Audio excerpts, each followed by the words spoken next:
And it's just got me, and when we got our favorites. My husband loves the card talk, and I love Danny Styles.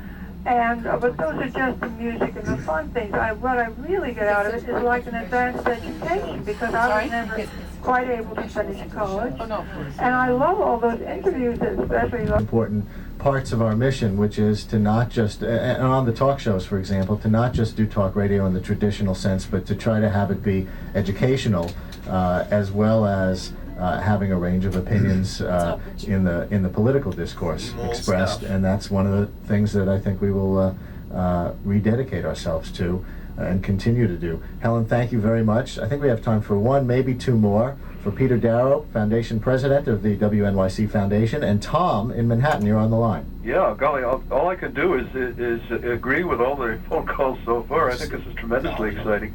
Would it be possible to keep reminding people or keep asking people throughout the year to send in money? Because we've got to get some of these deadbeat listeners who don't contribute to contribute. Just announcements every day. Please send in money. Yeah, we don't, I mean, it's again the clutter problem, but you're right. I mean, 90-some%. I talked about that in one of the negotiating sessions where we made the point that if TV was to be lost, it was terribly important to find a home for some other things. Crosswalks was mentioned by the city. Crosswalks, by the way, is a cable television or a set of cable television stations. That's what, 4 actually? Is it 4? I think that's right, although frankly I'm not. Is it owned by? Which are owned by the city, yes. And they're new within the last few years. Most of them, I think, are, at least in Manhattan, channel 70-something, and I think maybe the CUNY station is also considered part of Crosswalks, but I'm not sure about that. But Crosswalks is on the list as one of the places that some of these, some of our production efforts might go.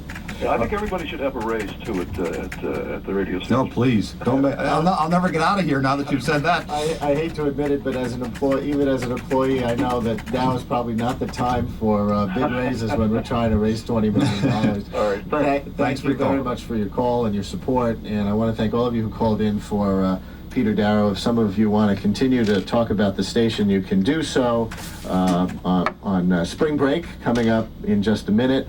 But Peter, I want to thank you very much for coming in. I want to get Oscar Brandon here one of these days, who's been here something like 40 years, to chronicle the government history of WNYC. That's a good idea. And as we move into the private foundation era of WNYC, more like most public stations actually, it'll be interesting to have him in and talk about some of the old stories, because there were a lot of stories. I know that he was once called into a mayor's office for doing programming that was considered politically questionable at the time. Right, I remember. I've heard him talk about that. No, we clearly ought to get him involved. We ought to have a full oral history of his years at the station. And he was on here once doing. Of course, he does his own show on the weekends, a folk music show. But he was on here once during the 1992 presidential campaign, playing political political jingles from. I remember that. From the past, right? Presidential campaign jingles from 200 years.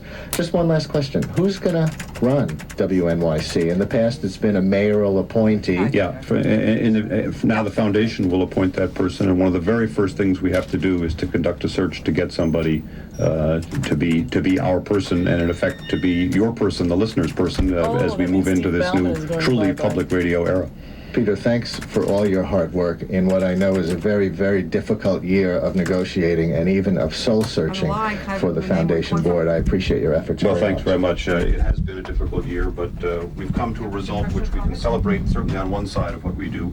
And I think this ought to be regarded as the first step in a much more sort of open dialogue between board, staff, and most importantly, our listeners. So we look forward to having you back. Thank you very much. Darrow, the president of the WNYC Foundation. Coming up next, it's Spring Break. Your calls on the news or the show or anything else at 212-267-WNYC, 267-9692. I'm Ray Suarez, host of NPR's Talk of the Nation. Would you like to tell me what's on your mind? Well, how about telling me what